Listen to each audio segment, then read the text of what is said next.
Welcome to the Story King podcast, where great stories are read, discussed, and given their due honor. I'm your host, John Carlo, and today is just a bonus episode while you wait for Season 2. You can consider this our Merry Christmas, Happy Holidays episode, as it's a tale by the very famous and master of short stories, O. Henry.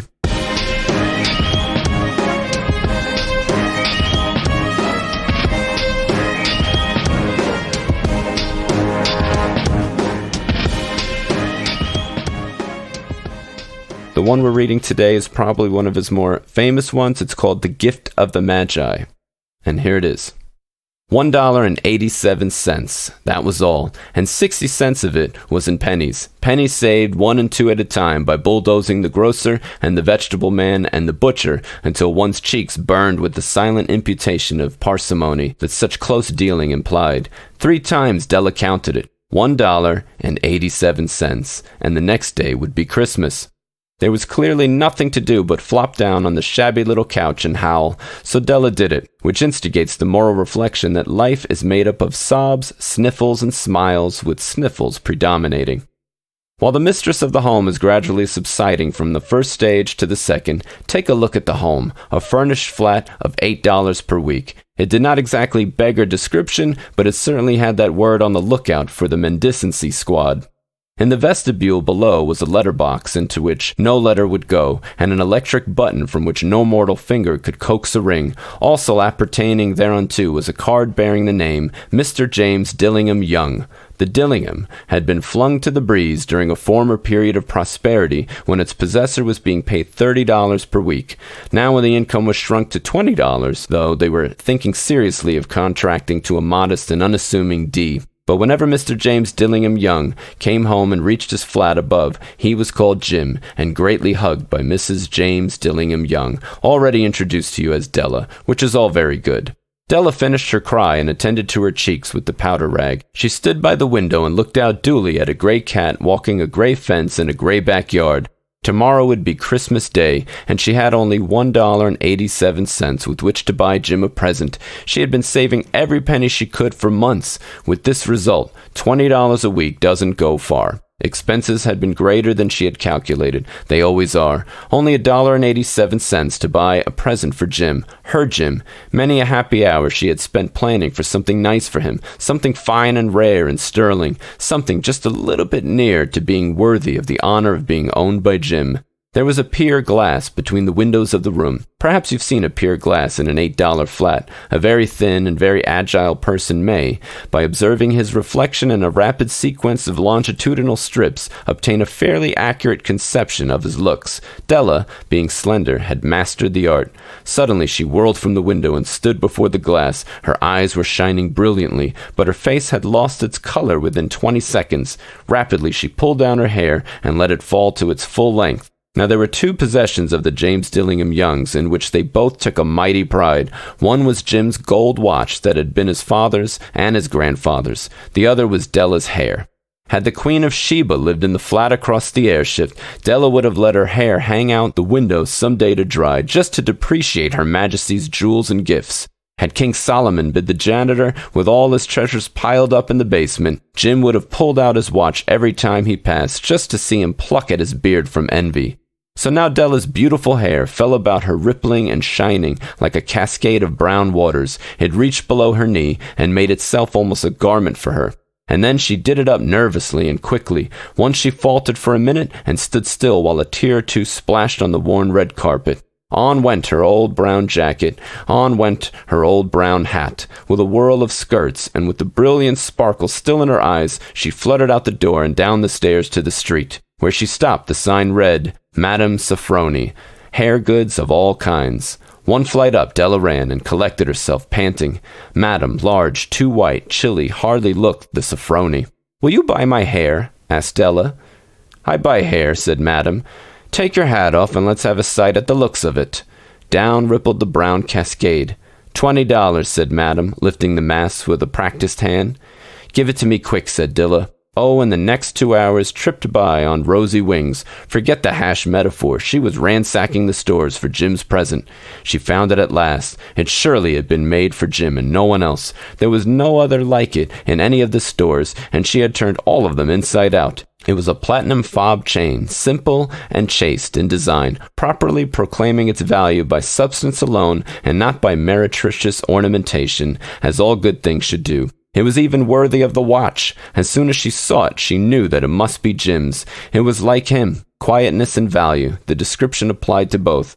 $21 they took from her for it, and she hurried home with the 87 cents. With that chain on his watch, Jim might be properly anxious about the time in any company.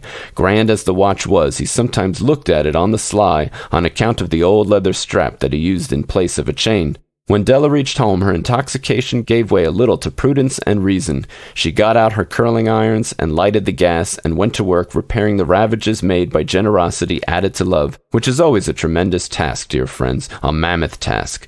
Within 40 minutes, her head was covered with tiny, close-lying curls that made her look wonderfully like a truant schoolboy.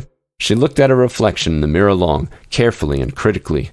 If Jim doesn't kill me, she said to herself, before he takes a second look at me, he'll say I look like a Coney Island chorus girl. But what could I do? Oh, what could I do with $1.87? At 7 o'clock, the coffee was made, and the frying pan was on the back of the stove, hot and ready to cook the chops. Jim was never late. Della doubled the fob chain in her hand and sat on the corner of the table near the door that he always entered. Then she heard his step on the stairway down on the first flight, and she turned white for just a moment. She had a habit of saying a little silent prayer about the simplest everyday things, and now she whispered, "Please, God, make him think I'm still pretty." The door opened, and Jim stepped in and closed it. He looked thin and very serious. Poor fellow, he was only 22, and to be burdened with a family. He needed a new overcoat, and he was without gloves. Jim stopped inside the door, as immovable as a setter at the scent of quail. His eyes were fixed upon Della, and there was an expression in them that she could not read, and it terrified her.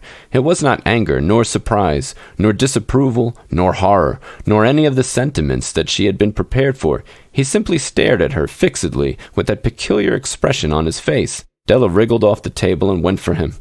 "Jim, darling," she cried, "don't look at me that way. I had my hair cut off and sold because I couldn't have lived through Christmas without giving you a present. It'll grow out again. You won't mind, will you? I just had to do it. My hair grows awfully fast. Say Merry Christmas, Jim, and let's be happy. You don't know what a beautiful gift I've got for you." "You've cut off your hair?" asked Jim, laboriously, as if he had not arrived at that patent fact yet, even after the hardest mental labor. "Cut it off and sold it," said Della. "Don't you like me just as well, anyhow? I'm me without my hair, ain't I?" Jim looked about the room curiously.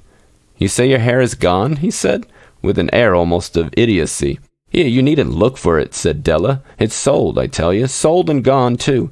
It's Christmas Eve, boy. Be good to me, for it went for you. Maybe the hairs of my head were numbered," she went on with sudden serious sweetness, "but nobody could ever count my love for you.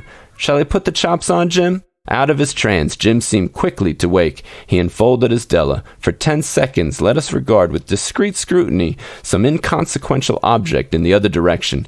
$8 a week, or $1,000,000 a year. What is the difference? A mathematician or a wit would give you the wrong answer. The Magi brought valuable gifts, but that was not among them. This dark assertion will be illuminated later on. Jim drew a package from his overcoat pocket and threw it upon the table. "Don't make any mistake, Dell," he said, "about me. I don't think there's anything in the way of a haircut or a shave or a shampoo that could make me like my girl any less. But if you'll unwrap that package, you may see why you had me going a while at first."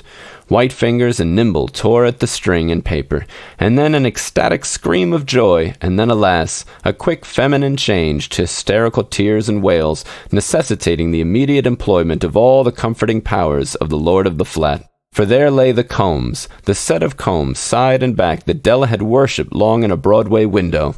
Beautiful combs, pure tortoise shell with jeweled rims, just the shade to wear in the beautiful vanished hair. They were expensive combs, she knew, and her heart had simply craved and yearned over them without the least hope of possession, and now they were hers, but the tresses that should have adorned the coveted adornments were gone.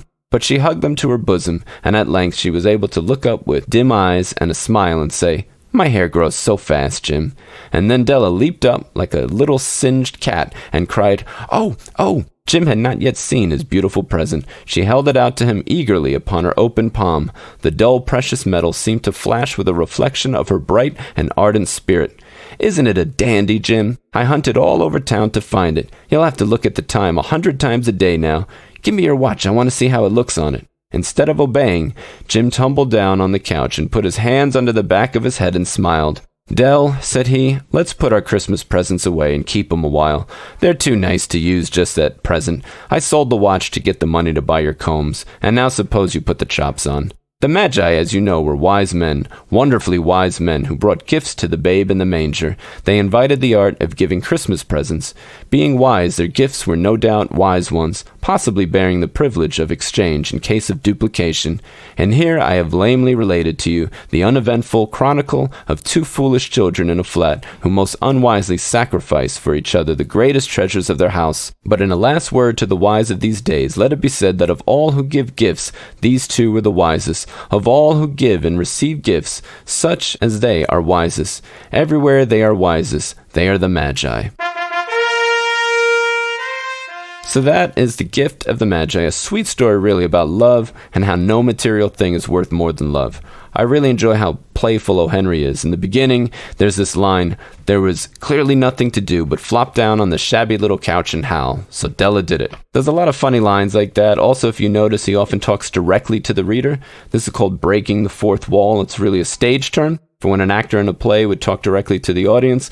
When it's done in literature, though, it might interrupt the flow of the dream of the story as it does in a play, but it also creates the illusion to the reader that the story is being read to them, that someone is there telling them this story. Very cool when done right, and I think O. Henry certainly did it right here. You can find more of O. Henry's works wherever books are sold, or your local library. Most of his stuff is probably available for free online as well. Definitely encourage you to get more into him, as we can see why he's considered a master of the short story. Also, if you yourself have written a story you'd like me to read on the show, please email it to storykingpodcast@gmail.com. If I like it, I just might read it. Try to keep it between 1,000 to 3,000 words, though. I personally enjoy speculative fiction if you want to win me over, but I won't tell you what to write. Again, that's storykingpodcast@gmail.com. And if you'd like to be a part of what we're doing on The Story King, please consider becoming a patron. You can visit my page at www.patreon.com/TheStoryKing. The link will be in the show notes as well. If you're not familiar with Patreon, it's a very practical and tangible way to support your favorite content creators. Podcasts and books take a great deal of time and resources to produce, so if you appreciate what we're doing with The Story King, becoming a patron would go a long way. On our Patreon page, there are 3 monthly subscription tiers available. At the $5 tier, you get immediate access to the Story King Podcast Exclusive Edition, where I'll be reading some of my own stories, as well as famous ones that are too long for the main show. At the $10 tier, you of course get access to the private podcasts, but you'll also receive an autographed copy of every book I release, such as my latest novella, Darren DeLuza and the Devil. And lastly, there's the $20 option, which includes everything in the first 2 tiers, but it also provides a way for you to promote your own work on the Story King Podcast. So if you've written a book or have a blog, I'll feature it on one of my episodes and include a 3 to 5 minute phone interview. Please consider becoming a Story King patron and get access to all the exclusive content. My page is patreon.com/TheStoryKing. You can follow us on YouTube and Twitter. The links will be in the show notes. And please click like on our Facebook page. We're at facebook.com/StoryKingPodcast. Thank you for listening to the Story King Podcast, where great stories are read, discussed, and given their due honor. Please join us next season for some more great stories. Until then.